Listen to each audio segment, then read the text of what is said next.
Hello everyone, Ohayou gozaimasu, irashaimase. Welcome to Ohayou Anime.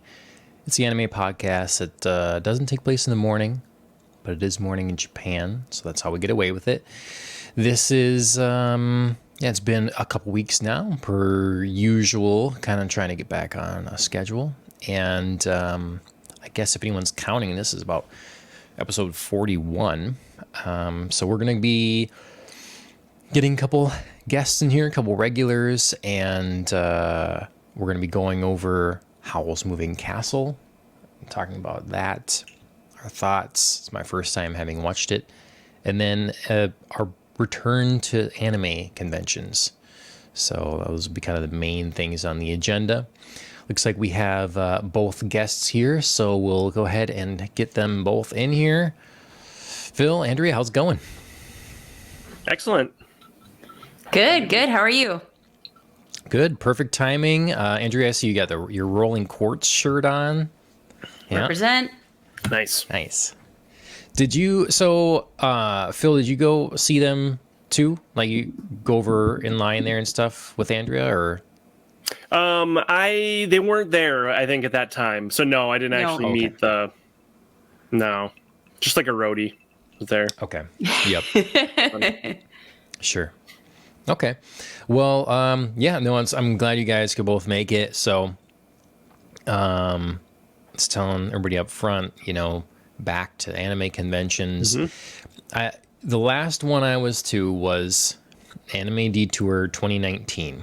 And Andrea, you were there as well. And we saw a different kind of rock band at that point, a Japanese one. Mm. And so now 4 years, but like before that 4-year gap, I think I'd been to Anime Detour for 10 years straight. Wow. And so it was weird to have a break. And then Andrea, you and I have gotten to Anime Iowa a number of times. How many times do you think you've been to Anime Iowa? Oh gosh, it's got to be at least 4. Okay. I feel confident about 4, maybe 1 or 2 more. Mm-hmm. Yeah, 4 sounds about right. Mm-hmm. They definitely start to blend together. A little bit, yeah. I would think. Well, it's like I can't remember individual times I've been to like the Renaissance Fair. Like it's just been so many times in a row. It's like hard to keep it all straight. Is the one in Iowa pretty similar size to the one that at the Anime Detour? Yeah, I think so. I think so. I think historically, Iowa was bigger. Oh, and now Detour's caught up, is what it seems like. Okay. Like when they transitioned to the new hotel for Detour and everything. Mm-hmm. But I think we were talking about before how it seems it's difficult to judge unless you know an actual count because of how the spacing of the hotel is and everything. Sure. Yeah. Anime Iowa's definitely got more like physical space to work with to put people in. Oh, because sure. they've got like outdoor areas that you can go into. Like I think they've just got like a bigger spread of like conference rooms. So everything just and like they're all farther apart. So it feels more. Sure. Yeah. Probably makes it feel less crowded maybe too. Yeah. Yeah, it seems like the hotel that's really set up to host a lot of great big weddings. Mm-hmm. It's kind of a cool. It really developed well. So for those that don't know, Anime Iowa was always in Coralville, Iowa. Coral. Yeah, Iowa City suburb, and they kind of it was a new development. It was like this one road off the main drag down a little ways that at the end of it was this hotel. And then they added on this sort of little area with another hotel and some restaurants and a really nice brewery and all this sort of thing. So it's a good experience. Oh my God. Andrew's gone. Andrea, I've never seen that logo. For Me neither. Me neither. That's strange. But I'm back. Yeah. No worries. So okay, well, yeah, we'll get into a little bit more about Anime Detour, the Twin Cities this last weekend. Just let everybody know what we think of cons. Phil, is your first time going, so we'll definitely want to hear that. Yeah. And then kind of what we've watched there and what you left wanting to see more of and that sort of thing. Up top, I wanted to do a quick review, and I know this will be at least interesting to you, Phil, because you've expressed interest in the upcoming anime for Dandadan. Dandadan. Yes, I'm excited. So I have finished volume 6, and volume 7 is expected in just over a week. So Okay. I'll be excited for the next one. So I'm just going to full screen and just show people a little bit from it. So Dandadan, for those that are not familiar, is the premise is you've got a girl and a guy that one believes in the paranormal, one believes in so one's more about ghosts and one's more about aliens. And but they don't believe in each other's opposite thing. Yeah. Right. And so they set out to funny. prove it, and they prove it, and then go on all kinds of crazy, zany adventures, dealing with said creatures and such. There's a trailer for the upcoming anime that certainly people can that's cool. check out online. That's cool. That looks insane, in a good way, in the best way. That I think probably gives a pretty good little teaser of what it would expect from the show and the manga, Sure. frankly. Yeah, maybe I'll pull that up and show it. We'll keep the audio off or whatever, but Sure. Yeah. It just looks like super. I don't know how to describe it. Very wild. Very fun. So it is that, like, there are certain things that I don't, like I complain a lot about maybe exposition or things like not making sense, but this is a manga that's just so zany. It embraces what it is, and I kind of forgive it for some of that stuff because it doesn't, it's not going for realism at all. It's just not. No, I wouldn't think. I mean, I haven't read it or seen it. I've only seen the trailer and heard you talk about it, but I'm just super jazzed. Nice. But I like paranormal stuff quite a lot, just generally. So. Okay. Done trailer. Let's see if I can get this playing without ads and such. And again, I'll keep the audio off for you. Okay, let's get Andrea back in here. Thanks. Okay. Get it let's see. together, Seriously. Andrea. Seriously. Tab. Is that like the world's biggest glass of water and or Yes. vodka? Yeah, no, it's water. This is actually. pure- I'll tell you about it after we watch the trailer. It also, I suppose we can talk over this since we're not playing the audio. Yeah. It also just looks really well animated and like illustrated. I mean, we know it's well illustrated from the manga, but looks. Yeah. It looks well, you never know great. who they get to. Yeah. No, it does. It's one that, in the manga panels, it feels like you can really feel the motion of it. They do that Sure. well, Yeah. and they need to have that work here, and I think they do. Like, Yeah. I don't know.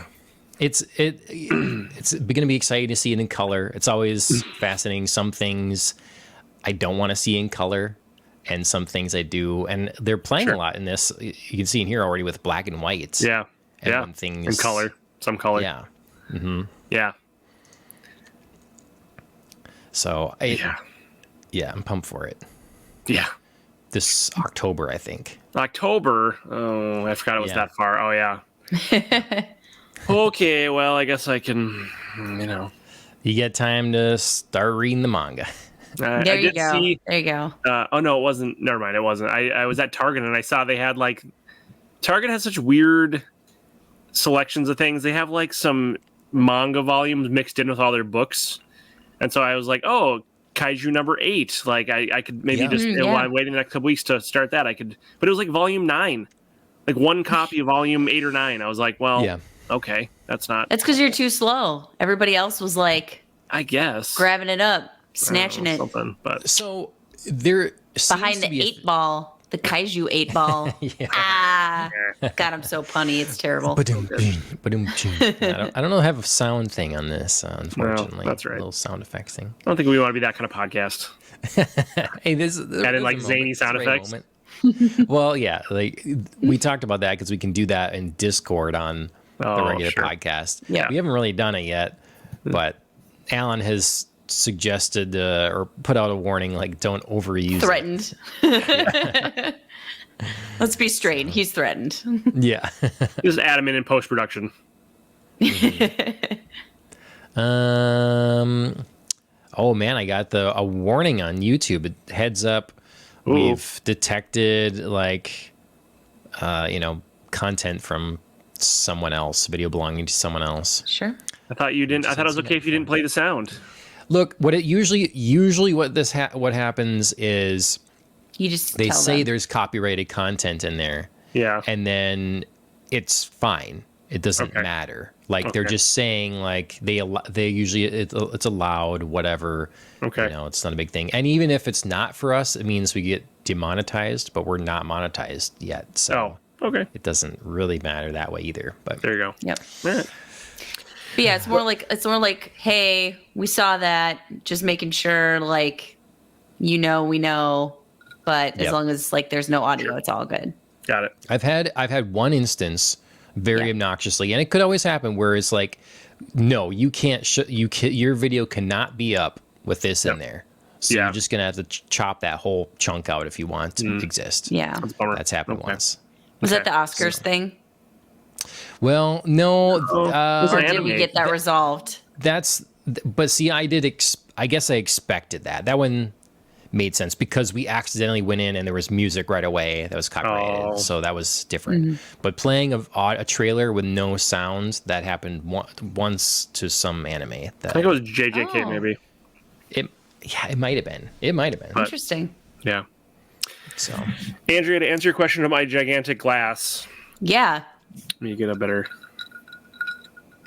So the weekend of St. Paddy's Day, we were at my wife's family's house celebrating at her parents, and we were responsible for bringing the Bloody Marys. I couldn't find. I thought my mother-in-law had big glass, like Bloody Mary glasses, not just like the average-sized glasses. Right. And I was like going around her whole house, like, I know you have bigger glasses. And then she and my wife were like, no, there aren't any bigger glasses. It's just the ones we use. And I was like, well, these aren't big enough because I like to have, a big Bloody Mary. And then they put all the stuff in it. And then there's like no room for the vodka in the Bloody Mary mix. And so I'm just like so I was like searching through her basement for like disposable big glasses, and they were like, you're being ridiculous. And I was like, well, okay. And so my birthday was a couple days ago and we celebrated this yesterday, which is Easter Sunday. So we were celebrating again with my wife's family. We live near them. So we see them a fair amount. And then we also celebrated birthdays because my birthday, my mother-in-law's birthday, my sister-in-law's birthday are all at the end of March. And so this was part of my gift. I got 2 of these glasses and then a really good Bloody Mary mix and a bottle of vodka and a bunch of like fixings. And these are my gigantic. My mother-in-law found these somewhere. Some gigantic Bloody Mary glasses. She wouldn't tell me where she found them because she wants to keep it a secret, like for her own glassware company. Oh, I love it. But I was like, these are amazing. I had an adult beverage in one last night, and then today I'm just drinking water. But yeah, I love it. I mean, Bloody Marys, but I'm using them like all the time, basically. So what's the Bloody Mary mix you got? Oh, I have to look. Just a sec. Let me grab it. Do you have a Bloody Mary mix, Andrew, you prefer? Favorite? Oh, no, Andrew, you froze. I thought you were being a bit still there. Well, if anyone's not tried it, Fast Mary's is excellent. I think they make a mild and a spicy, and it's not only good for Bloody Marys if you like them. Otherwise, it's great for cooking too. So this is the one. This isn't my go-to. I've never had this one before, but this is the one she got me. okay, Sweet. kick-ass spicy? Bloody Mary mix. Okay, Thick and all right. spicy. Okay. Thick and spicy. Goes along well with. I broke these out too to show the viewers that my hot nuts. The hot nuts. Your hot I love nuts. this. Thick I and did spicy open hot whoever's nuts. sriracha or something nuts you left behind. I did open those today. So This was also How part are of it, they? which I thought was pretty funny. For my brunch in a glass. That's great. So it was a Hold whole on. Bloody I'll Mary solo- themed gift. let me see what I didn't see what it said here. I prefer my brunch in a glass. Okay, nice. Kind of like a bar towel. That's excellent. So all fun things. I like the quick turnaround. I'm like, oh my God, where's the Bloody Mary glasses to bam, Right. Right. big Bloody Mary Yeah, glasses. no, she did. She was with her sister shopping someplace, and they found these, and she's like, "Well, buying 2 of these." So, Yeah. Yeah. No, come for it's Bloody perfect. Marys at my house, you will get served a gigantic one. All right. Done. Well, cheers. And yeah, happy belated birthday. Sounds like Thank you. Yeah, a good run of stuff. Okay. Oh, yes. So we were talking about Dandadan that's coming out. I read volume 6. Thumbs up. Anime is coming out this fall. Yep. October. And Andrea is just going to keep having camera problems. We're going to keep bumping her back in here when we can. Yeah. And hopefully it will sort out at some point. So let's and she's back. She's back. Hey. So this time it gave me a message that said, "Looks like your camera got unplugged," and I have never. weird. I it's acting like that. Like there's something It's a little been loose, weird. You know. So I'm gonna, after the show, I'm gonna have to go look again. But I checked last time when we were having Ish during the regular podcast. But Maybe even just you need a new cord or it got pinched or something a little bit. And it's time. yeah, for I'm gonna have to look a little bit more closely. But one. we'll figure it out. We'll stumble along. Let's talk about Detour and let's just start with what did you guys come away with for new shows or at least new to you that you're interested in picking up and continuing, and we'll start with Andrea. Well, we got you on camera here. There you go. I know, right? Smart. Guys. I really like My Dress Up Darling. I did not, from the name of that show, I did not connect the dots to what the show is actually about. And it seems really cute and fun. And as someone who cosplays, it's very meta about itself. And I don't know. I really liked it. I thought it was very cute. It seemed well done. And the kind of teasing relationship between the main characters felt a little bit more natural to me than the other show that we watched, Don't Toy With Me, Miss Nagatoro. Yes. Which felt a little in your face, but I guess I might try that also. I trust Ashley when she was no, it settles down a little bit. But So I'll say between those two shows, I've ended up liking Don't Toy With Me, Miss Nagatoro better if I had to choose, probably. Interesting. Because it is more lighthearted and funny, whereas there's some seriousness to My Dress Up Darling. There's definitely the character's a little older, so it's a little saucier, and there's at least one. Wouldn't that be a pro in the category for My Dress Up Darling? I mean, yes, but I. Just There kidding. is no. Bill's my Depends on what you're looking for.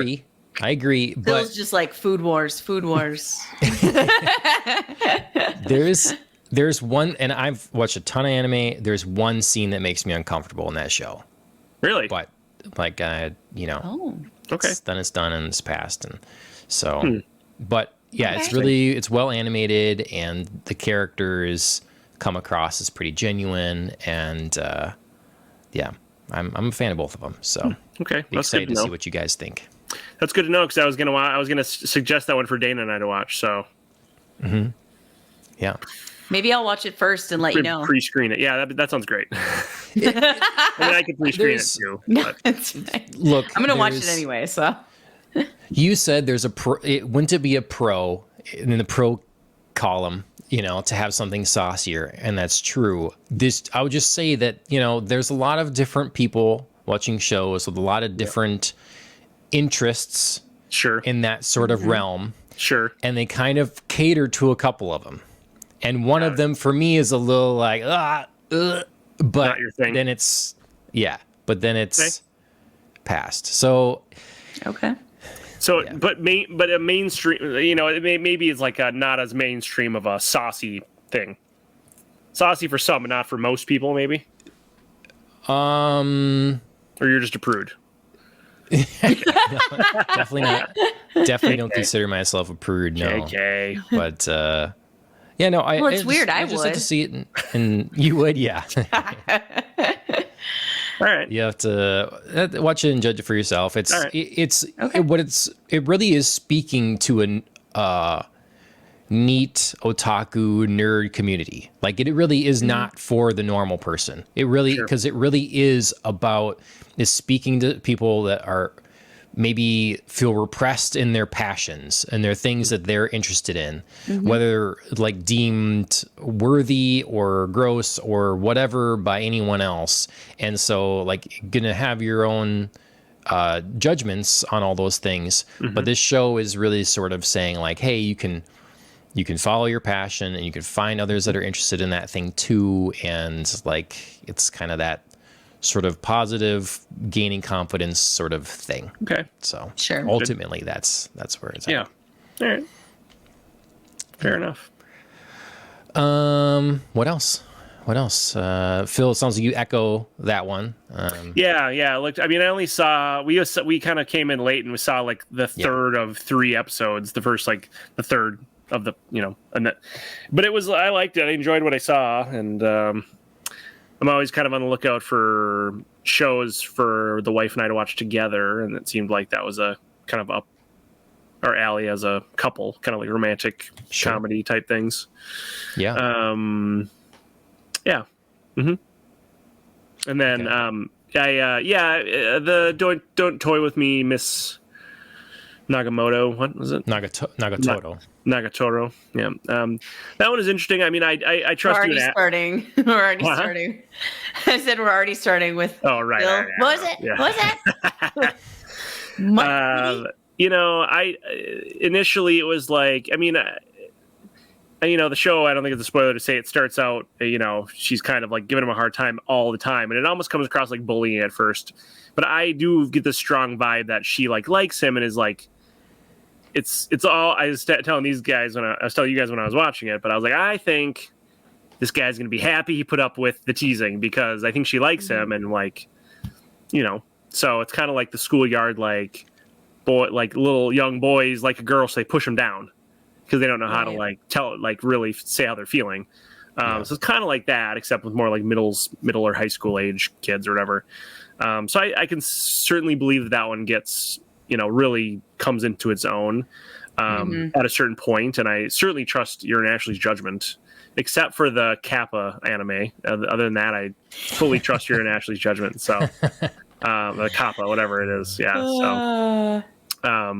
So I really like that. That one seemed really good. And then we watched like 2 or 3 episodes of Food Wars, which it was in kind of like I think it was in one of the viewing rooms that was like classic anime, even though I don't think it's that super old.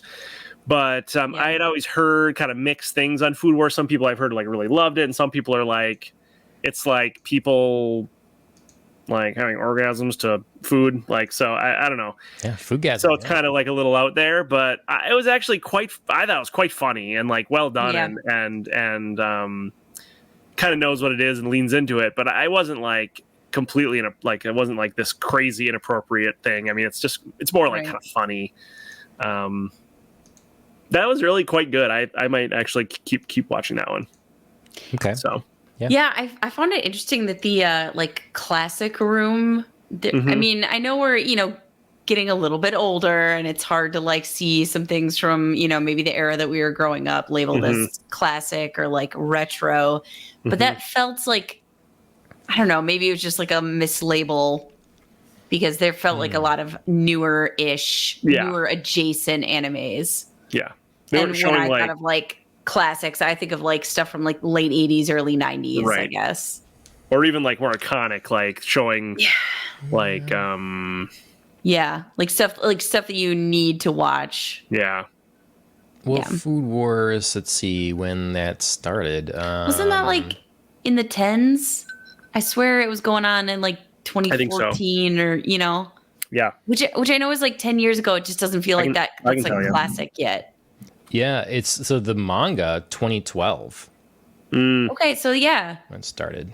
So that means then there are 4 seasons, but oh wait, manga 2012, television series 2015. Okay, I was pretty damn close then. Yeah, I mean, but to your point, not that old. No. Yeah. So maybe it just wasn't, you know, it could have just been like, hey, like older animes or like not current. Yeah. Yeah. The or room just like that whatever runs DVDs and works.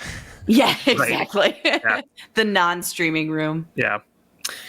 So yeah, I also, you know, you guys introduced me to, which I didn't really know about, or hadn't really ever heard of or experienced, but the anime music videos, AMVs. Oh yeah. So all these AMVs, which I didn't really think was like a thing, but it's like a thing. Like the most popular panel thing we went to was like a whole collection of like AMVs that some guy had curated off the internet. So it was cool. There were a couple anime that like I was watching an AMV that I never, ever, ever heard of or seen the anime. And I was like, oh, this looks interesting. And one of them was the Masterful Cat is Depressed Again. It's like, seems... Brand new. Yep. It's a new one. It is brand new? Oh, okay. I watched... like last season or the season before. Okay. I had never heard of it. It's on Crunchyroll, so I watched after we got back. I can't remember if it was last night or I think maybe I watched an episode when I got back on Saturday night. Okay. It was good. I liked it a lot. So I'd like to see where it keeps going. It's interesting. What I'm a little bummed about that I don't know what I was expecting, but the cat doesn't talk. So it just conveys everything with like looks and sounds. Sure. But it acts like but it acts like a human. So there's not even like an inner narrator voice. Okay, nope. Okay, just checking. Unless it's coming and it hasn't. But I watched like an episode and a half of it and there wasn't. But he's like the size of a bear, and he's like doing all the cooking and cleaning. Bless you. Did you hear me? I muted, didn't I? No, but I could see you. No, he just see you. You ruined it for the audio viewers. They are listeners. Sorry. They would have no idea. That's fine. My bad.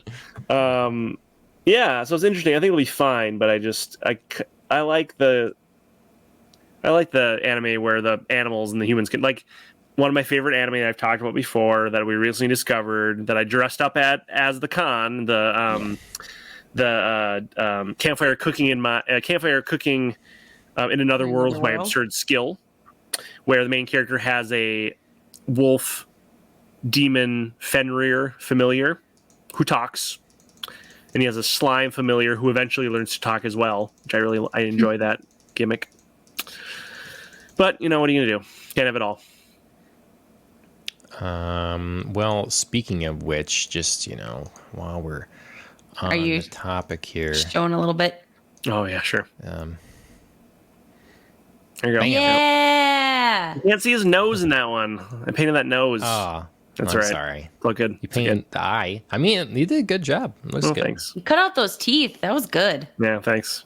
Yeah, so you gotta at some point show us side by side because people are gonna be like, oh, that's a dead ringer for Makoto and Fel the Fenrir.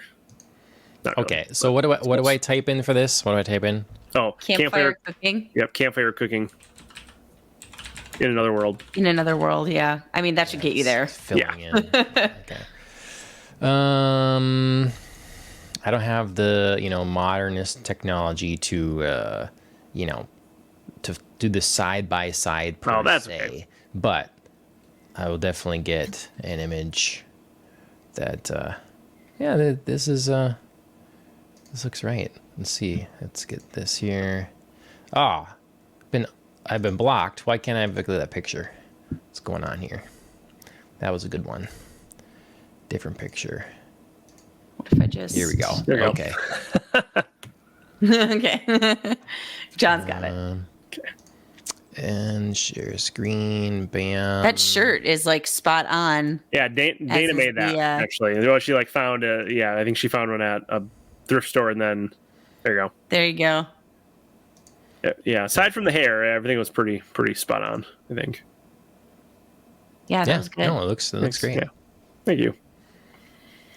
Well, yeah. So if there's no other like big shows, those are the main ones. Bring up, then. I made notes on like a couple of AMVs to follow up on because I either liked the song or I was like intrigued by the show that was in there. So I like marked a couple stuff on animemusicvideos.org to Sure. check out again just so I can dig deep. Because some of them do like the titles at the end and then some of them don't. So you just have to like, gonna have to, search. Yep. Mm-hmm. So what were a couple of other ones you had maybe? Some of the ones I looked up, I think. I did cut the nose off a lot in that's right. in these pictures here. There's one I know it's in there, but it's not a big deal. Conspiracy to not show the nose. Right. Well, what were a few of the ones you marked down, Andrea? I don't know because you just marked I have them to on the follow up website on some of them. Okay, yeah. Yeah. Okay. Yep. Mm-hmm. Okay, so Phil, I do have it. This wasn't at the convention at all anywhere, but we haven't. I think we haven't been on since I've realized. But do you guys know there's a new anime on Hulu that's like it was like the last manga that the guy who created Dragon Ball Z ever did? It's called Sandland. It's supposed to be really good. I didn't know that. That's a game. Yeah, they made it a movie, and then they also made it into a little series. Interesting. Yeah. Okay. I only knew of the game, I guess, but. Yeah, I heard is good. But so check out. It's supposed to be really good. Okay. Definitely in like certainly the animation seems similar to like, and the art seems similar to like that guy. I forget. He just passed away too, right? So I don't know. It's Akira Toriyama. He had a very very distinct style for sure. Right. Looks quite good. It looks kind of like Mad Max post-apocalyptic like sand world, but like a little less intense and a little more humor, I think. But right. Anyway, yeah. Cool. Mm-hmm.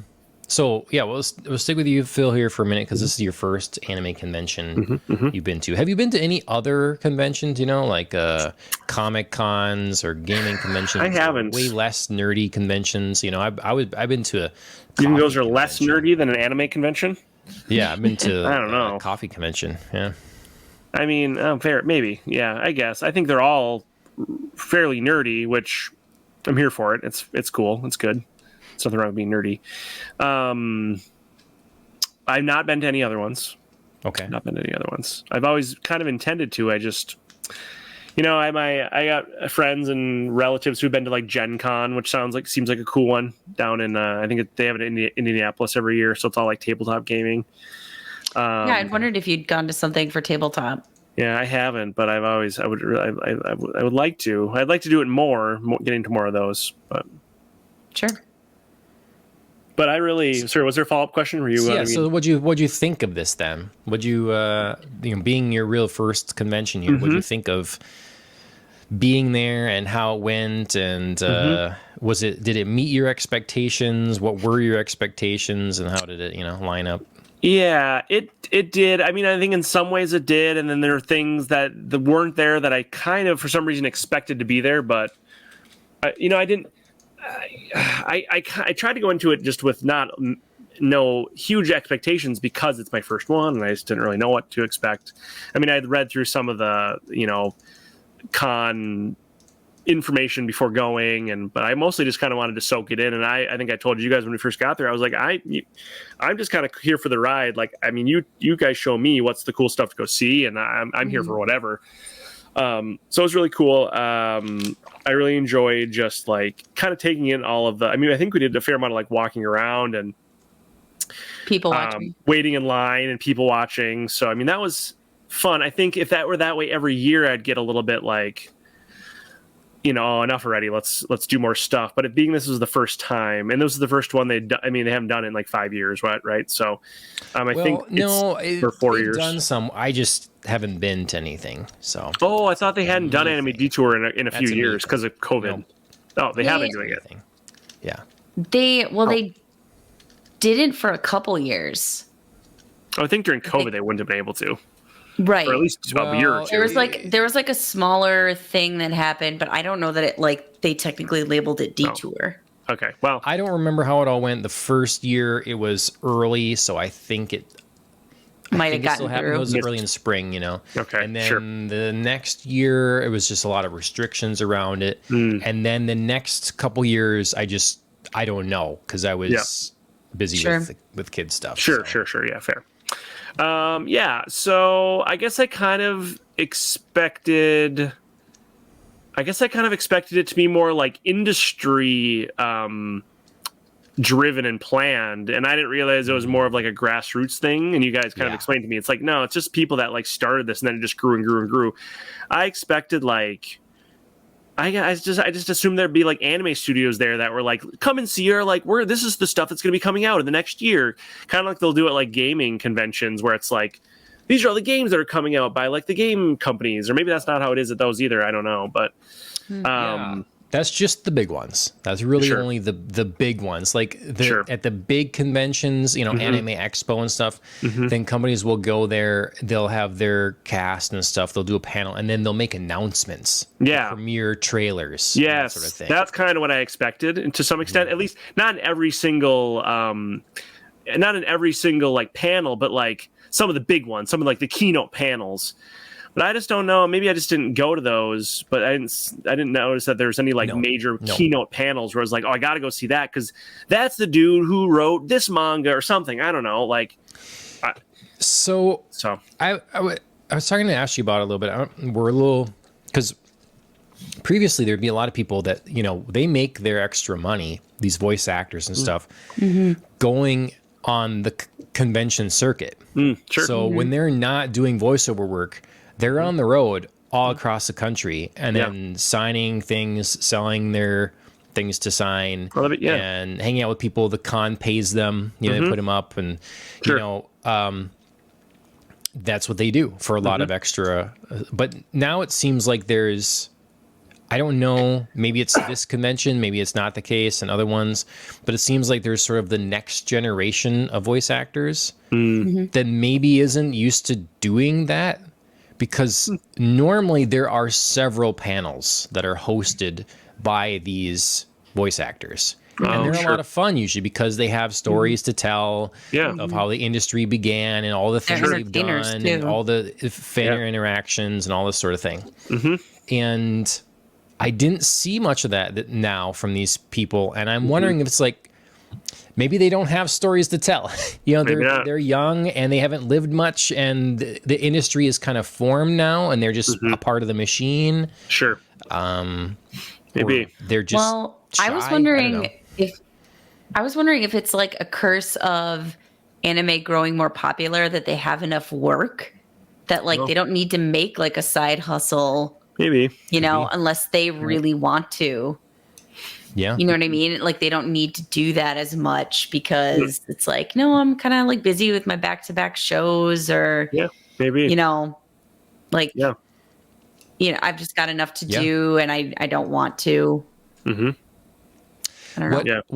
What I should have done is said, hey, let's go to this panel. Let's just go to this because look, when we popped in the end of the soundtrack, name the music thing.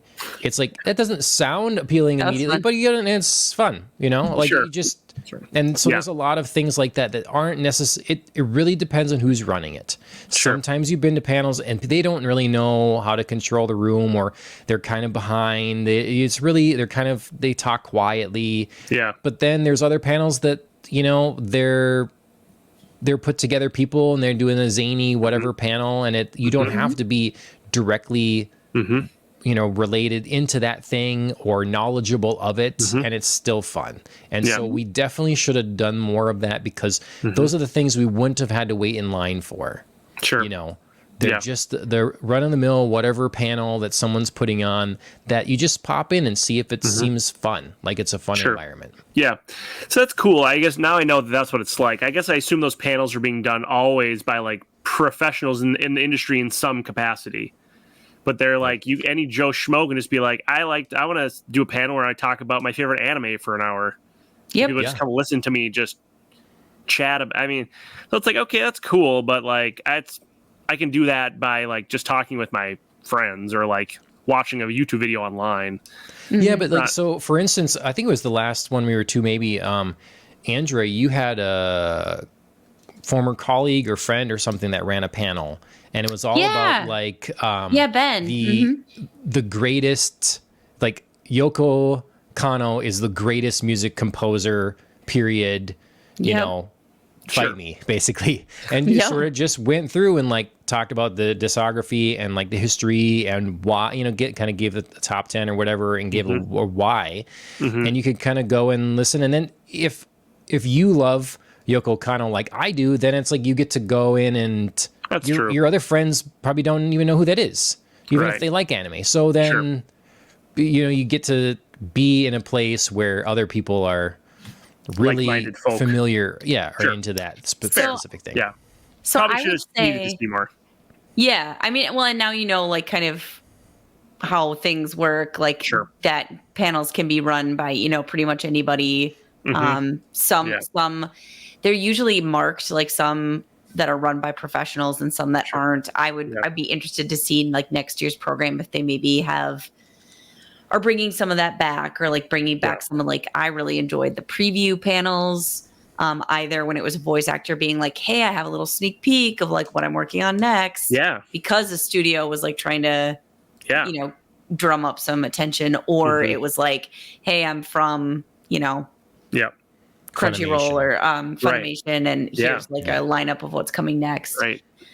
But I say next year we we'd all check out the program in advance, like maybe agree on a couple panels that we all think are like, hey, we're all going to go to this one. And then everybody gets a wild card choice that everybody has to go to. Okay. And we don't have to stay. If we all hate it, we don't have to stay longer than 5 minutes. If everybody's like, oops, just kidding.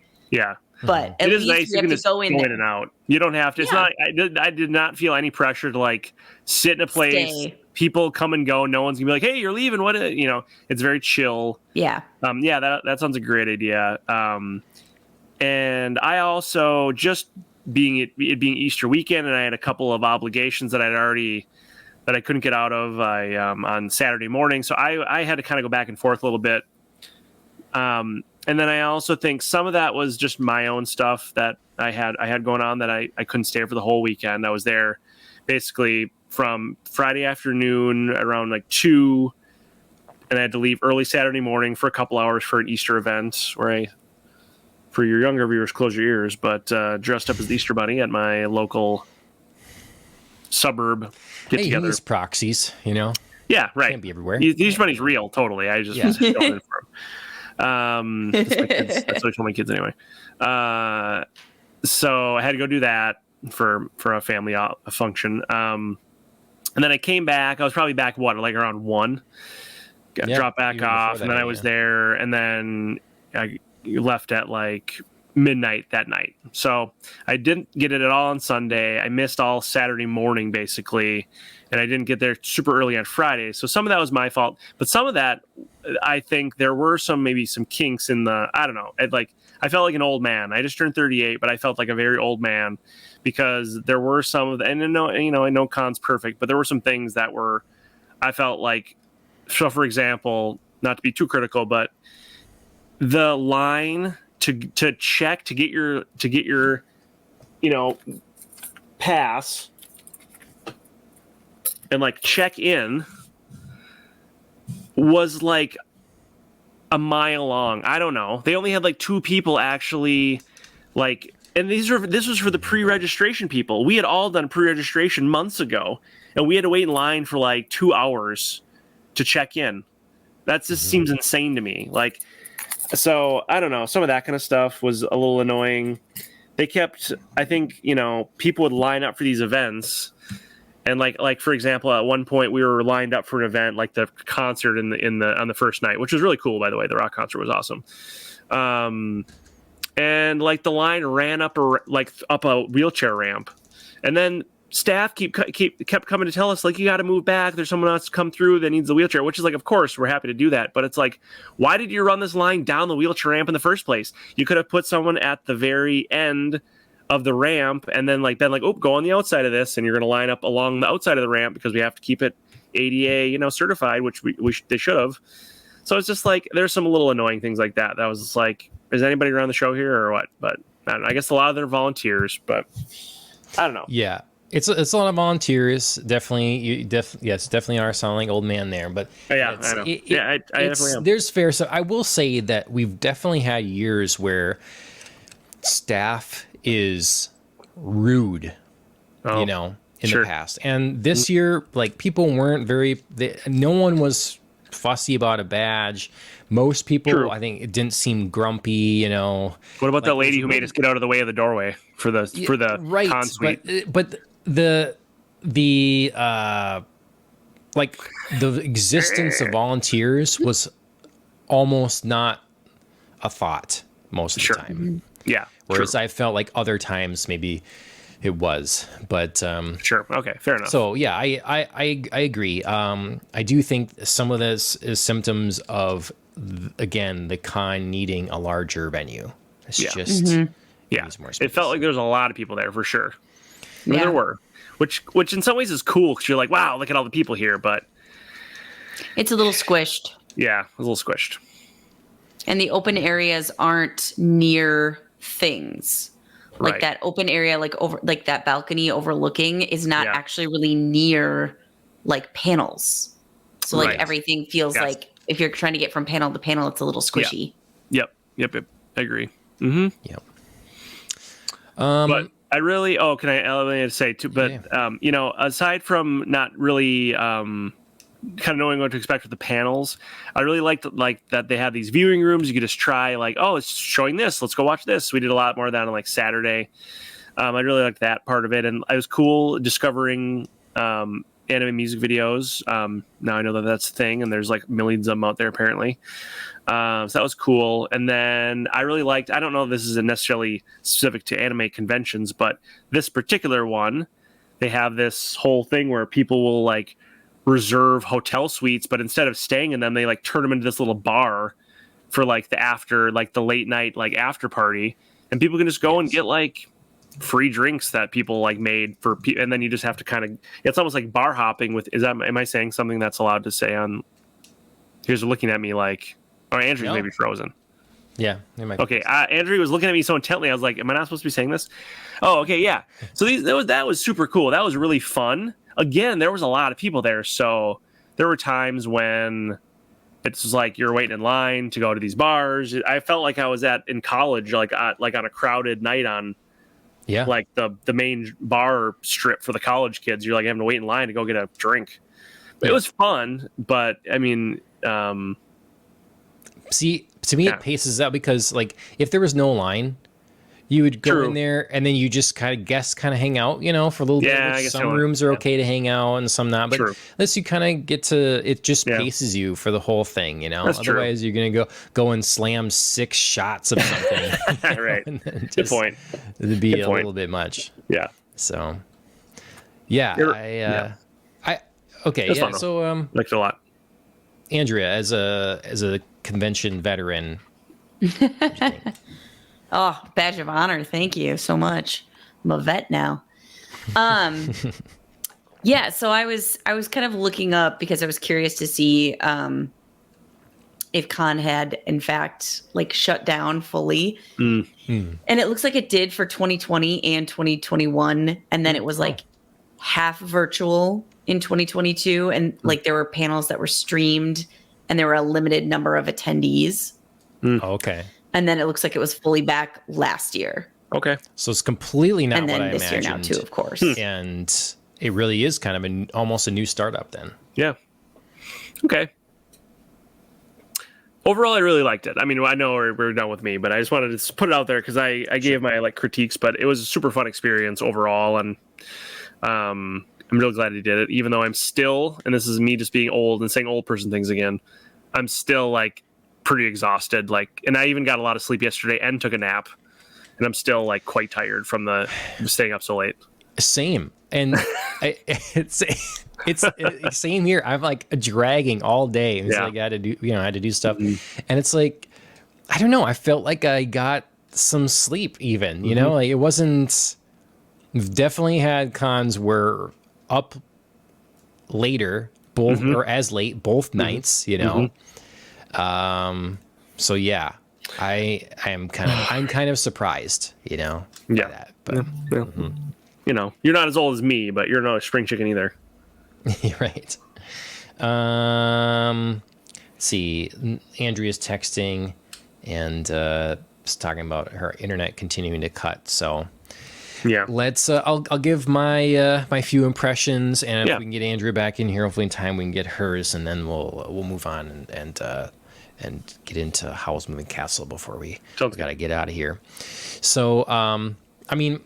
I hope this is somewhat interesting to people. I know it's a little bit different of an episode. We're talking about a convention here and stuff, but I do think that if you're an anime fan, it would behoove you to find your local convention and give it a look. See what, see how much it costs, see how many people attend or whatever, and if it's been going for long, and then give it a shot. It's.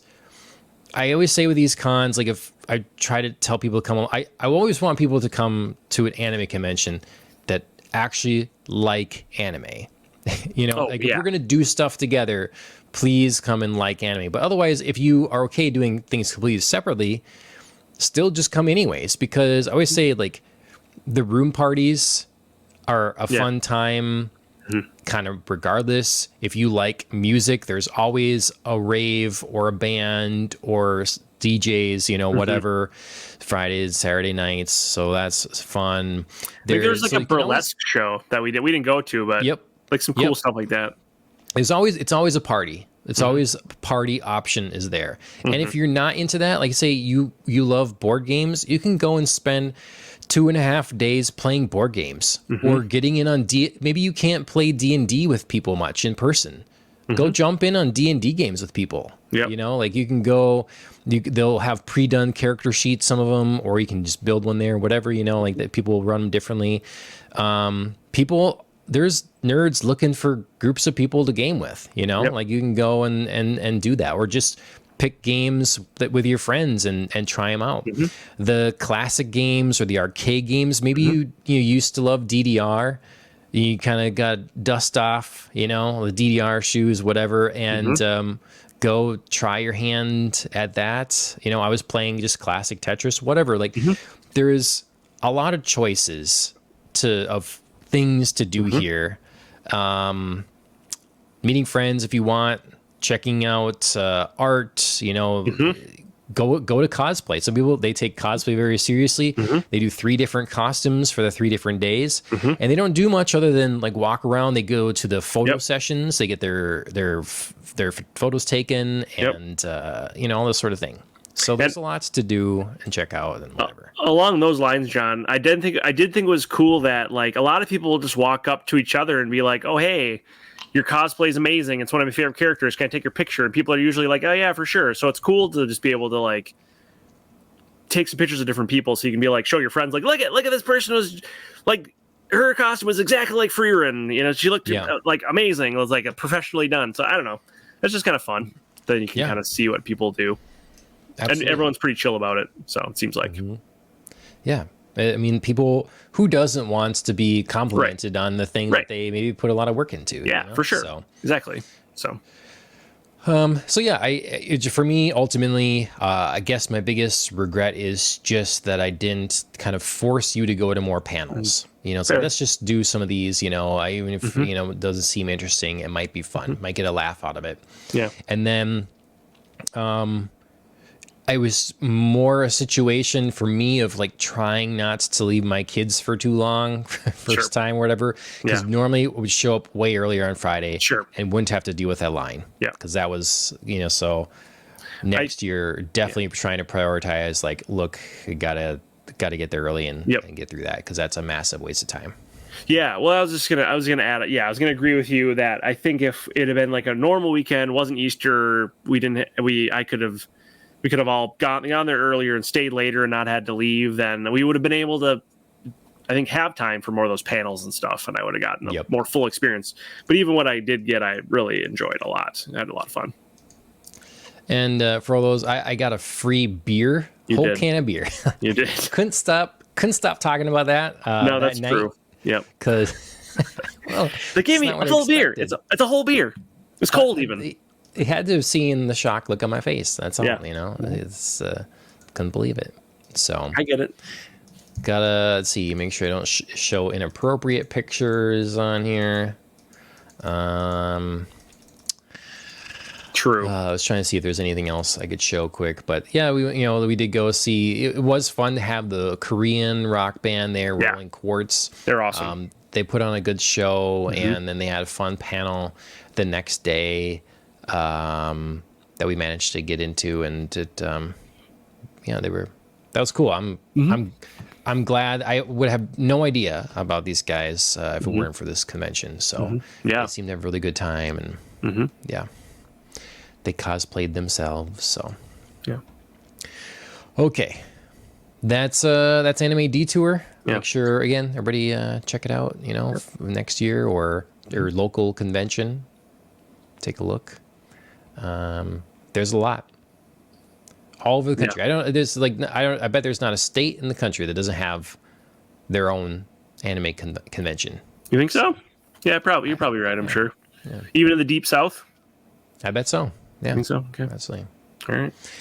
No offense to those guys, but yeah, what are you saying? Well, there's areas of the play. You know, there's areas that are. Well, that's fine. You know, I take it back. Okay, so I really wish Andrew was here to talk about this too. I know. But, I feel like she's going to be on my side. Back in, we'll see. Yeah, well, okay, maybe. You know, I mean, I watched Howl's Moving Castle, Studio Ghibli film, classic, for the first time a couple weeks ago now. And it was off of like, okay, let's watch a movie because we're not done with any series to talk about. We should go through some of the classics because I don't think, you know, bringing anime movies, especially really great ones, seems less of a thing. So true. Let's look at some Ghibli ones. You had seen it. Yep. But not that long ago. I just maybe Dana and I watched it maybe 6 months ago or so. I don't think it was more than that. It might be less. Yeah. So Howl's Moving Castle. What did you think of it? So I really liked it. I remember really liking it. I have a really bad habit of, I don't know if it's just I have a bad memory. I know I'm doing a lot of prefacing here. Maybe I have a bad memory, or maybe I just get kind of fully immersed in it, so I'm not like committing it to memory. I'm just like experiencing it. But hey, Andrea, I don't know. I tend to just like really take it all in, but I'm not always really thinking hard about it during or after. I just kind of enjoy it in the moment, and then I'm like moving on to the next thing. But I didn't remember when you were actually telling me, or like talking about it this weekend, and how your thoughts on it. I was like, I don't remember a lot of those parts, I guess, or so. But I remember we both liked it, Dan and I.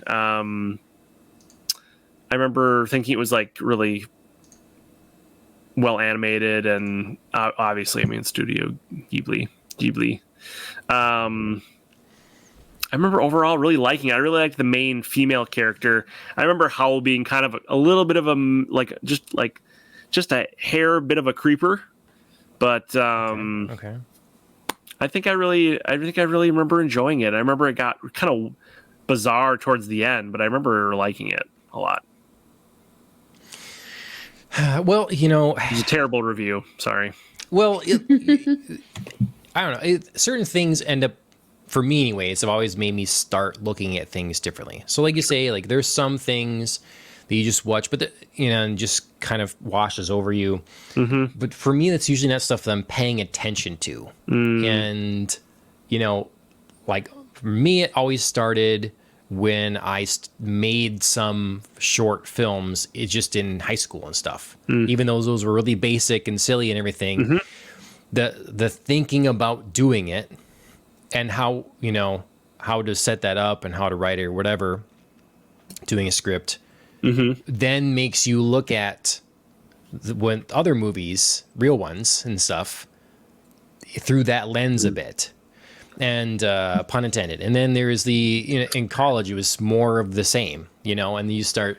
So that for me helped in terms of looking at, when I'm watching something. Now, some things are so engrossing that stuff just doesn't stand out. And it takes another viewing or two. But now you can sit and pull some of it apart. Yeah. And other things, you're just removed enough from it that you'd notice it easier. Right. So I don't know. I think that's all true. I also am just like consuming a lot of anime content. Like from the time I watched this movie to now, I've watched a ton of movies and anime shows. So it's hard to keep it all straight, I guess, if it's been, 3, 4, 5 months since I've seen it. Yep. Sure. Probably Andrea, how about you? What did you think of Howl's Moving Castle, and when did you watch it, and how many times have you seen it? So I've seen it once, which is for this podcast. I started like the first 30 minutes of it. Oh no! We'll never know. She's seen it once. She started the first 30 minutes of it. I do believe it was real recent that she watched it. I feel like it was like in the last couple days. Yeah, no, I think so too. I think she's gonna say she loves it. Oh shoot, she's back. Okay. I heard that. I caught all of that, Phil. Oh, perfect. Perfect timing. It's like, put words in my mouth, Phil. All right, go ahead. Nope, she's frozen again. Oh okay. my god. So anyway, I really do feel like she loves it. And I think once she finally comes Phil, on, if that ever happens, she's going to back me up on this. Man. Okay, well, maybe. Why don't you tell us what you think, John? Okay, I'll tell you what I think. I was shockingly disappointed. Shockingly. I don't know if this is a hot take. But I think that most Studio Ghibli films are critically well reviewed and received. Yeah, I think so. Basically across the board, as far as I know, but maybe I'm wrong.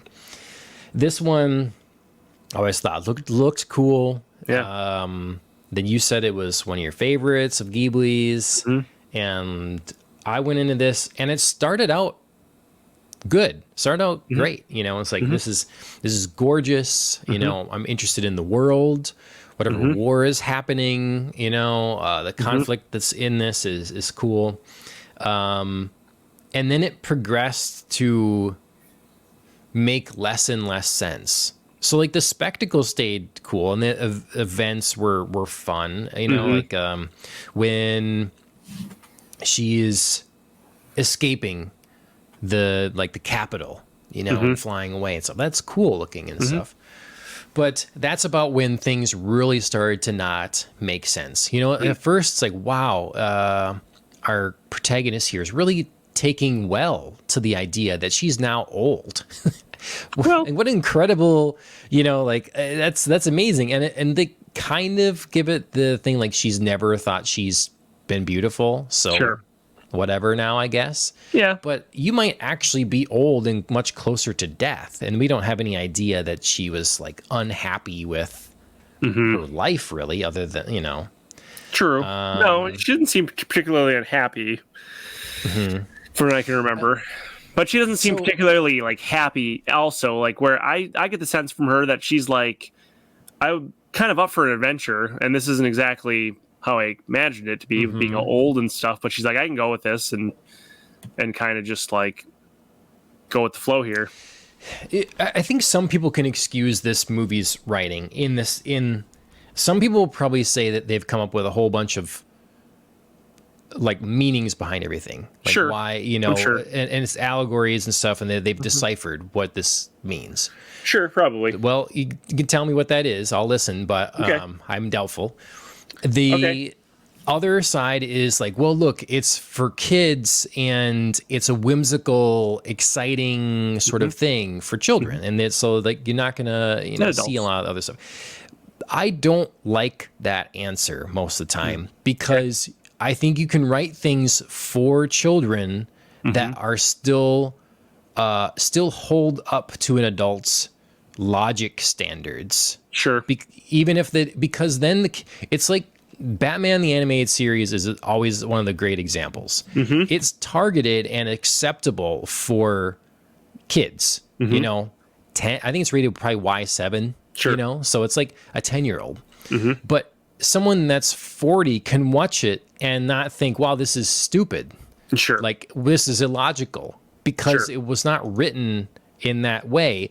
All the other details that maybe a kid goes over the kid's head is not necessary for their enjoyment. Sure. And it doesn't get in the way either. So to me, it's just not an excuse to make something illogical. Fair. It's being lazy is what it is. But it could be that they're not like, we're going to make this whimsical and illogical for children. It could just be that they're like, this is like a fantastical story that we want to be whimsical and illogical for everyone, and we're not interested in making it all make sense completely. Some movies are like that, like Alice in Wonderland. I mean, that's based on a book, but not everything makes little makes sense. I mean, there's still a storyline there, but like, why do some of these creatures act the way they are in this magical place? It's just goofy and silly and whimsical. You don't have to know all the you don't have to know all the world doesn't have to be completely explained to you because that's how it keeps its mystery and intrigue and fun, But the crux of the story and the actions of our main characters needs to be coherent. And, fair. Andrew, you're here. Before I continue. What did you find not coherent about like Sophie and Howl? Okay, so first, I know I'm coming in the middle. How much time you got? Yeah, so I just trying to go through some of my notes. I saw it like a week ago or whatever now. So one, Howl's trying to avoid the witch. She's trying to. He is literally, to my understanding, has this castle that can move, so he can avoid the witch.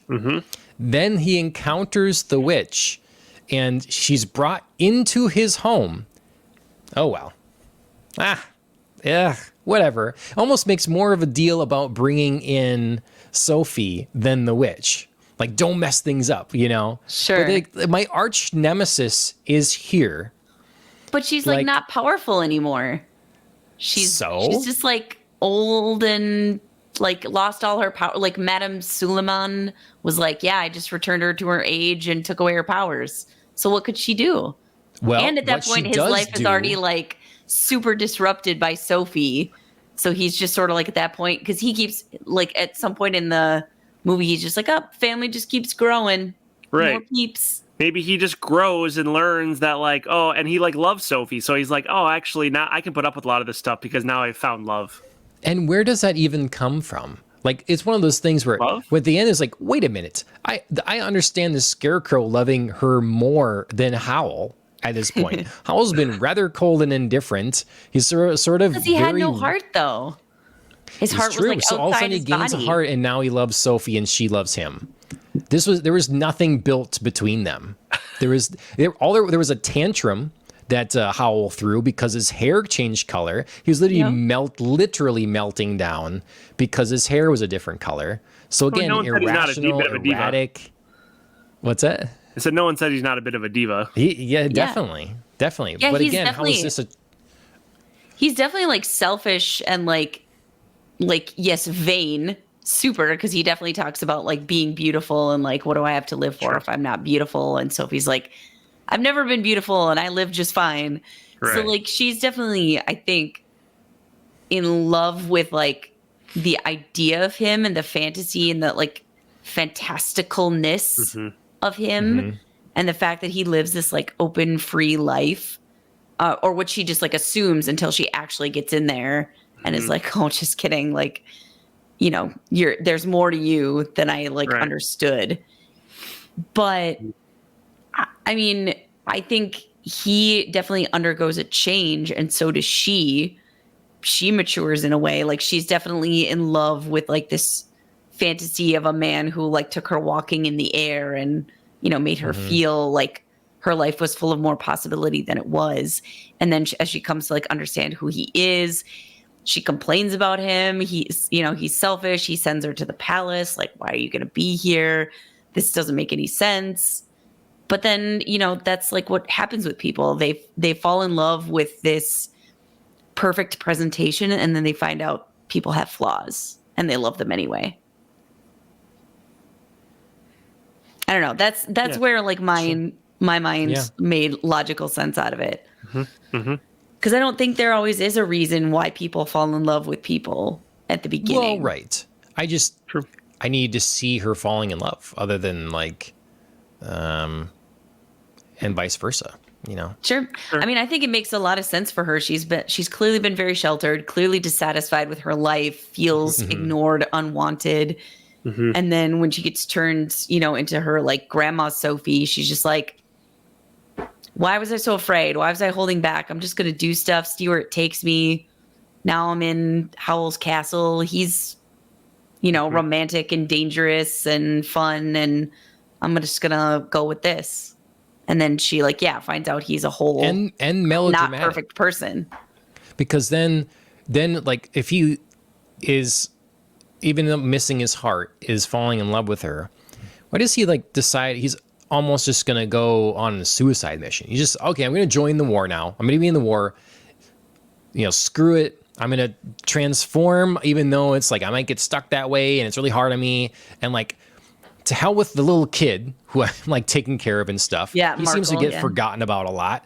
And then I'm just gonna go in and fight these fighter planes and all this stuff, and like, and leave the place to the little kid and unattended and all this sort of thing. So again, it's just irrational. What shifted in your life now that you decide you're just gonna throw it all away? You just want to like get rid of it. I guess and maybe end myself. You know, I don't think he was like throwing it away. I think he thought he was dying for like a noble cause, because he does tell Sophie like, I have something to protect now, which is you. So I don't think it was just like, don't like try to. But that's what he thought he was doing. Pick a side in the war and end it. Yeah, I mean, I think it was a mistake the way he went about it. But I mean, I think he wasn't just like, been fun, gonna die, like, you know. I think he's like, he's like super decisive, but like he makes decisions too fast. Like he makes bad decisions because he just like kind of flies off the handle, and he's a bit eccentric, and he's a little reactive, and he's like spent a long time living basically alone, and he's impulsive. Thank you. He's very impulsive and is eccentric, so he makes like weird stands and weird decisions for weird reasons because he's kind of weird. But I don't know. Yeah, I actually felt like the most illogical thing was a decision we didn't even get to see in the movie, where like Madame Suleiman is talking about his wizard training, and that, you know, he was like top of his class, he was going to be so great, and then suddenly he just like disappeared and like decided never to return. And I was like, where was that? Like everything in the movie I felt like I could sort of piece together, but that was I felt like the earliest impulsive decision he made that I wasn't quite following. We would like to know a why, like a follow-up on maybe that was important. Well, John, you said if someone could find you some of these, if someone's gone through and like tried to explain it all to a satisfactory level, I'm happy to search around for it. I actually I actually think I need to rewatch the movie and then also think about some of the things you said and watch it more for content and storyline and consistency versus just like kind of letting it wash over me like I usually do. Sure. And then maybe look at some of these and I can report back next pod and just take a little, we don't need to take a lot of time, but I can just take a little time to update you on what I found and see if that will help change your mind at all in any meaningful way. And if it doesn't, that's okay too. But I do remember really liking it a lot. And I not that I don't like some of the other Studio Ghibli movies. I really do. But I think this one is up there with one of my favorites, I guess. They're all just really good. I think they're all great, actually. But a couple of other things I wrote that maybe aren't not remembering exactly what they're for, but I wrote, "Why are you saving her? Is this some sort of forgiveness message?" And again, what about the kid? I think that was in reference to saving the witch again out of the capital. That whole thing felt wrong to me. Again, like I don't know why you're. This is just again I was young. You cursed me. I can't talk about it. She seems mad about it for a while. Like she's not happy, and then for some reason we're pals now, and I'm bringing you with me. So I didn't understand that. I think there was a quote in there. One thing you can count on is hearts to change. I wrote, she's just kissing everyone. I think there was a moment like, oh, why did you just kiss? Just all of a sudden handing out kisses left and right. Yeah, Sophie, kissed Calcifer, Justin, and Howl on the cheek. It was just like, y'all did great. Reward. Let's see. And then my final thing I wrote on it was, look, a movie can sort of metaphysically, but still has to movie can be a metaphysical sort of thing, but still has to make sense of the logic of the world. And the whole thing behaves like a dream. You imagine it and it can come to be.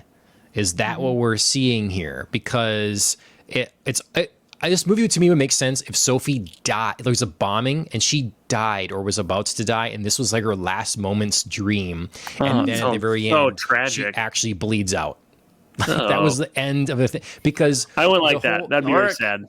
That definitely wouldn't be in line with like the director's message. He is like vehemently anti-war pacifist.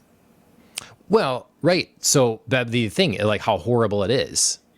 Yeah, I just don't think he's getting into that level of realism. I think it's a little bit more metaphorical. I don't think she would I agree with your basic premise would be very interesting. I just don't think we'd see the bleeding out part. Yeah. I think that would be pretty.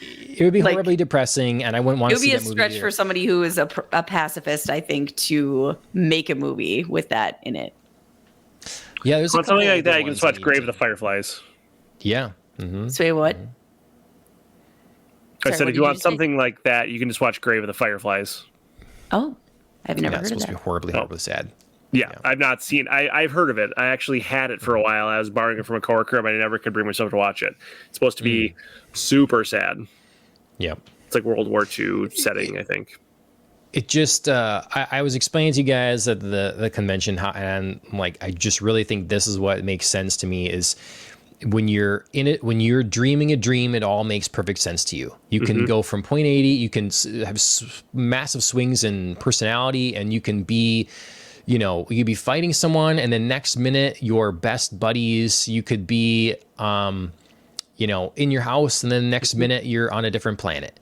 Like all these things, and in your dream, whilst you're dreaming it, they all make perfect sense to you. Yeah.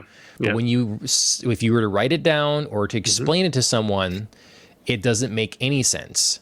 Because why would you do this? How would you get from here to there? Why, what? And that to me is this movie. And so if it's a dream metaphor somehow, like I'm going to play out a dream scenario here. Okay. But I don't have any indication that that's actually what they were going for. So to me, then it just can't make sense. So I heard somewhere, John, that it's like this movie's supposed to be a dream metaphor. I read that somewhere. I don't know if you heard that at all. So is it the world that you have issue with, the characters, or both?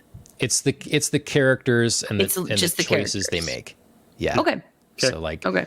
you know, the blatant disregard for the kids so often, for safety, for turning on my loyalties to like, oh, I'm gonna hate this witch, to now we're just gonna be friends and take care of each other, to then like the witch actually is willing to doom them all because she's going to steal his heart, Howl's heart. Mm-hmm.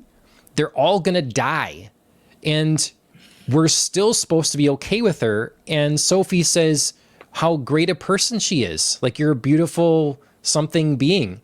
I'm like, what is happening right now? Maybe she just almost killed you all. The inner her. The enemy that you let into the house now is doing the very thing, right? Oh, she's harmless because her powers are taken away. She's not harmless. She almost killed Calcifer and by extension, Howl. Maybe it's like an allegory. Like by accident. Well, sure, yeah, but it's like she was the ultimate selfishness. Now I have his heart. What do you even? But then she gave it back because she's like a person who like was like, this is the thing I've been after the whole time. I finally got it. I realized I was wrong. And then Sophie was like, no, you can't do this. You got to give it back. I need it. We need to save him and save Calcifer. And she was like, and her heart was changed. Okay. Yeah. Like, I mean, people can be dumb and make dumb decisions. Like, I mean, I feel like yes. Yeah. but that's people. People can make a lot of dumb decisions. I think maybe it's like an allegory for like, is anybody truly bad? For what? A dream. A dream.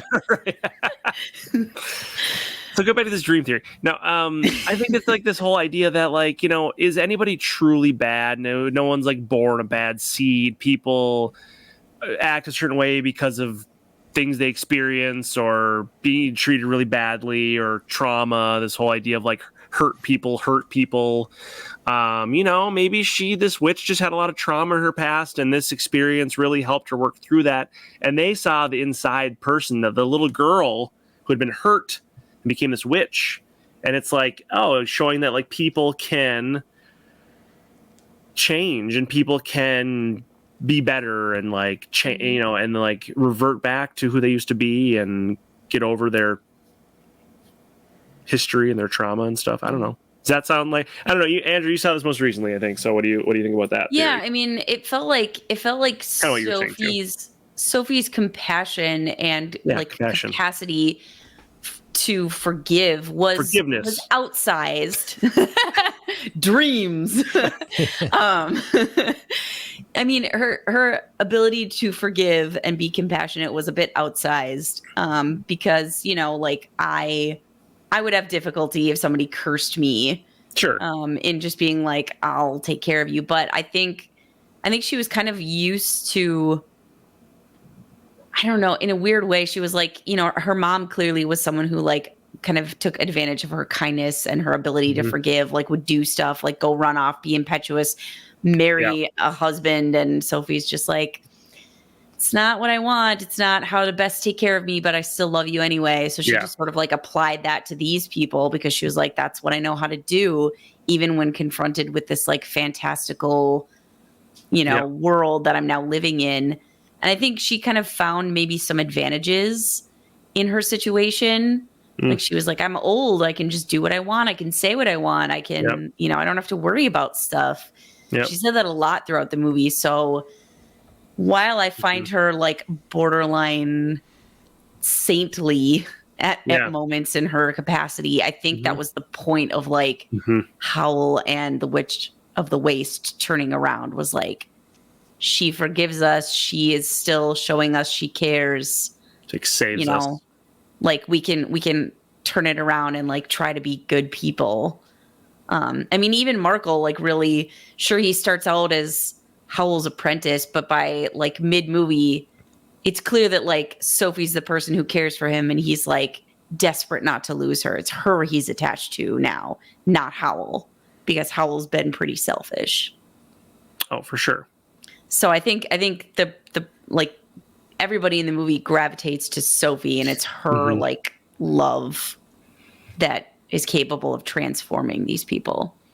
Yeah. A bit to the extreme, a bit of an exaggeration, probably. Like, this isn't generally how people exactly work, but we have 2 hours to like get the message out. Some people are just that way and that magnetic that they just. I just mean like Howl and the Witch of the Waste, like changing. It's a lot of like rapid changes. Sure. But again, we have 2 hours. But I think that's really well said, Andrea, and I agree.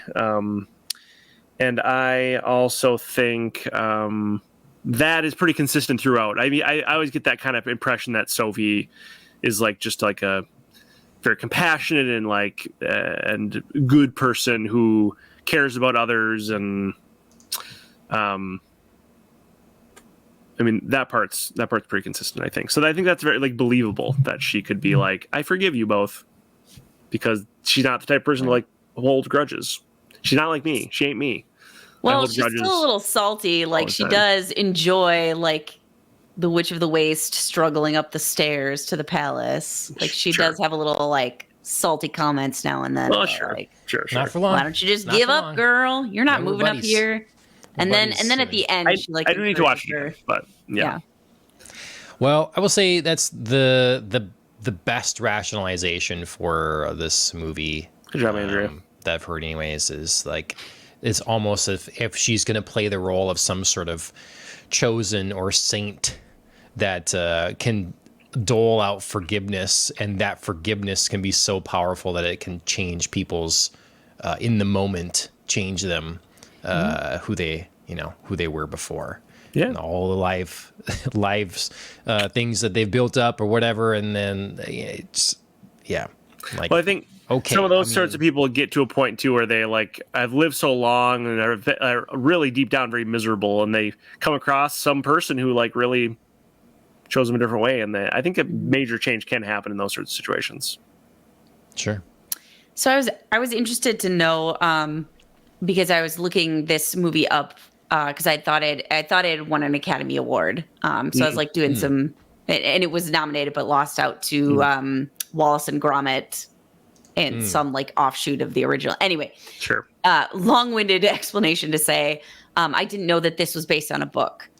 So now I'm very interested to read the book, because like there was a website going through like some of the similarities and differences. Oh, cool. And it's Diana Wynne Jones is the author of the book. But she was saying that like when Miyazaki came to her to like talk about like, I want to make a film and I want to make it different, she was like, please, I write books, you make movies. Like, right. It doesn't make sense for you to like make a literal adaptation of my book. And I just sort of appreciated that like freedom, and I wanted to acknowledge like that's a hard thing to let go of. That's your baby. That's, like the story you created. And she was just like, no, take it, do what you will. Like I love what you've made out of this. So, but I'd be interested to read the book and like see how similar, different. Yeah. I could only say that sort of thing if I really trusted who was approaching me. Yeah. Sure. And if Hideo Miyazaki was, I might, but right. But, be a select few people. I think if Miyazaki, approached you, John, you see, but that's what a lot of people get into. They get into this idea that like they made a thing and maybe they undervalue it, or they love it, but they don't necessarily see that it's its potential or whatever. And so they see dollar signs, and it's like, these people, they're going to take it. This is my chance. They're going to, whatever they can, that's great. My name gets on it. It's more exposure. I make a lot of money. And then it becomes not the thing that they did at all. And so some people, depending on how much they care about their creation, will be like, maybe that won't matter. And other people, it will, but other people, maybe you want to value your thing and hold out for someone that really respects and appreciates and wants to do your thing justice and do it more accurately. Sure. But maybe that day will never come. So that's the choice. Yeah, that's true. I that makes a lot of sense. I just think that most writers or most creators of some sort of content would agree to have Miyazaki make one of their stories into a Miyazaki film. Like I would. That's like, you're right. That's like, but I name has a lot cachet, you know. Yeah. I just wanted to note that, like, for so many writers, I feel like they want to be involved. George R.R. Martin, like, they want to, like, get in that screenplay and, you know, write that adaptation or whatever. It's just because it's like, it's my thing. I know it the best. And, you know, just her, like, there was just like a couple of there was just like a conversation, like, quoted between her and Miyazaki, that they were just talking, and he was like, these are all the ideas I have. And she was like, please, like, I love that you're interested in the world that I built, but you want to tell, like, a different version of the story. And I think it's cool. Yep. Yeah. It's hard to let go. Yeah, for sure. Well, we saw that with Harry Potter. The Harry Potter films that were not written by J.K. Rowling were quite good. I mean, the story was written, but the screenplays were not. Right. Yeah. Right. And then you go to the Fantastic Beasts stuff, and there's more involvement from her. Doesn't work out as well. So, yeah, they are different crafts. Yeah, I think you can get too into your own world where you, like, you can't tell a story anymore because you're just, like, adding, like, but then this and then this, and, like, did you know this, like, random fun fact? And that doesn't read as a story arc. That's like a database that you can create where you can just write random stuff. Yeah. And then when no one can tell you no. Like, exactly. That was exactly. George Lucas' problem. When your name carries too much cachet. Right. Yeah. Yep. Cool. Okay. Well, that's we got some time constraints. I think that's good. We got anime legendary classic Howl's Moving Castle, and variety of thoughts on this. We'll see, Phil, on your next viewing. You know, if you, like, every time something illogical happens, you're like, oh my god, you know, John's got, or it's like, I still see this. You know, it still makes sense here. So I bet there'll be a little of both. I do want to say one of my favorite aspects of the movie is the world. I love the setting. I'm of course a Victorianist, so, like, this sort of, like, clash of an industrial revolution, like, versus nature versus like, not versus, but, like, with nature, with magic. Yeah. Like all of these elements blending together is just, like, what I love. What I love to see, and it's done very well. Yeah. And there definitely was a phase in anime, it felt like, where it was kind of adding the steampunk and a little magic-y, you know, sort of thing. And yeah, I agree. The world was cool. Yeah. So. Okay. Okay. Well, everybody make sure you like, share, subscribe, and all those sorts of things. You're live on YouTube and Twitch right now with this one, and we do have an account over on Kick. The regular podcast will go to as well now. X, we're trying to get be live in the places we can be. We have multiple accounts on YouTube. So Ohayou Anime, Popcast on the Rocks, Gamecast on the Rocks. Those are really the ones you follow there if you want to segment them and you live in YouTube land. And if you're in podcast land, you can just do Popcast on the Rocks. All our podcast things will go there. So that's it. We're trying to think of the most coherent way to explain all these things, or wherever you want to be, you can find us. But make sure you do so, and leave a review if you can. Killing the Flower wrote our theme song for the main podcast, Popcast on the Rocks. So check them out on music streaming services. TrackMouse34 on YouTube is our friend Mike. That's often on this show, and he does racing videos, and he's just TrackMouse on Instagram. MJ Honeybee is on Twitch. She's mostly does Dead by Daylight streams. And then there's Peter J. Gilbertson. His books are on Amazon. He wrote some new stuff now too for like a digital magazine. He was asked to write something for someone, and he wrote it, and then he didn't realize it was like getting published in this digital magazine. Oh, cool. Like, okay, well, I would have spent more time on that. So he did part 2, I guess, that it says a lot better. So I will send the links to those. I'm going to read them, and then we'll see if we can get those out there. That's pretty cool. Get them on the show and talk about that stuff. So, yeah. And then JP has a friend with a channel. I'm blanking on the name right now. I'll have to get that pulled up. But he does like food eating stuff. He has been on my recommended list now. He just ate like 100 nuggets. That was his challenge. Just try to eat like 100 chicken nuggets or something like that. Woof. So is it the guy from Man vs. Food trying to get back into showbiz? No. No, I don't know what's going on with. I have no idea what's going on with him. That dude got canceled, I think, for making a really inappropriate comment to a critic online. Ugh. Oh, interesting. Yeah, I haven't heard from him in a long while. He was like Adam something, yeah. There's a YouTube channel called Tobias, capital Tobias, that does like recordings of a lot of like Korean rock concerts and stuff, and he happened to record the Rolling Quartz one from this other day. So I hope that I hope there's an official one that kind of comes out, you know, from from Rolling Quartz. But right now you got this, and it's all broken down by song and everything. So that'd be a cool thing to check out. Yeah. And then Scoop Eats, one word, Scoop Eats. That's the friend. eating. Okay. His friend. Cool. So yeah. Poop eats. I gotta get All right. some content to push, I guess. Jeez. I know. It's going to be. It's good. Eventually, there'll be so much that it's like we can't do that anymore. We're going to have to. Right. Just gonna throw up like a screen like- and just yeah, be there you like, go. "Hey, check out all our friends." Then it'll be like just Patreon members and like YouTube channel members and stuff. That'll get shout outs or something like that. Yeah. So, but okay. Well, I appreciate it. You guys making this happen here, and Thanks for sticking with me. Thanks for keeping going. Now the internet's working great, so perfect. Yeah. Let's keep that energy going until next week. Absolutely. Yes, please. All right. We'll talk to you guys later. Sounds good. Sounds Thanks. good. Bye.